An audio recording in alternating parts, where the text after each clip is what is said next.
Hi everyone. জানো তো ব্যাঙ্গালোরে আসা আমাদের 5 দিন হয়ে গেল, একদিনও আমরা ব্রেকফাস্ট করিনি।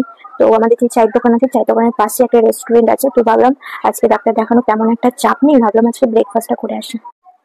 তো দেখো, আমি অর্ডার দিয়েছিলাম পুরি সবজি, খেতে কিন্তু খুবই সুন্দর হয়েছে এখানে, আর সাথে নিয়েছিলাম ডিমের অমলেট। তো সবাই ডাক্তার দেখাতে চলে গেছে, আমি আর মা আছি। তো ভাবলাম একটু আশেপাশে ঘুরে দেখি, তোমাদের হোটেলের আশেপাশে ঘুরে দেখছিলাম। তো এখানে দেখছি একটা ট্রাকে করে ট্রাক ভর্তি সবজি নিয়ে আসে। তো এখানে দেখুন অনেক ধরনের সবজি রাখা আছে, দেখতে বেশ ভালো লাগছে। দেখো এখানে ফলও আছে, ফুল আছে। তো এটা দেখতে পাচ্ছ, এটা হচ্ছে তোমার খেজুর। খেজুরের সাইজটা তোমার একটু বড় বড় আর রেড কালারের। আর এখানে কিন্তু কিউই ফলও ছিল। তো এখন আমরা লাঞ্চ করবো। বর্মশাই হসপিটাল থেকে আমাদের জন্য খাবার অর্ডার করে দিয়েছিল। আজকে একদম সিম্পল খাবার রয়েছে, ভাত, ডাল, ঝুড়ো আলু ভাজা, আলু পোস্ত আর কাতলা কালিয়া। এরপর সন্ধ্যাবেলায় আবার আমরা একটু বেরিয়েছিলাম। তো মার দিদা চাই নেশা রয়েছে, তো ওদের জন্য আসা। তার মধ্যে বর্মশাই ফোন করে বললো যে আইডেক্স লাগবে। তো পাশে একটা দোকান ছিল। আমি তো ভেবেছিলাম দোকানটা ছোট, কিন্তু ভেতরে ঢুকে দেখি সমস্ত জিনিস আছে। তো এখান থেকে আইডেক্স নিয়ে নিয়েছি, আর একটু ঘুরে ঘুরে দেখছিলাম। এখানে পার্স, নেল পালিশ গুলো দেখছিলাম। তো কি কি কিনেছি সেটা তোমাদের হোটেলে গিয়ে দেখাবো।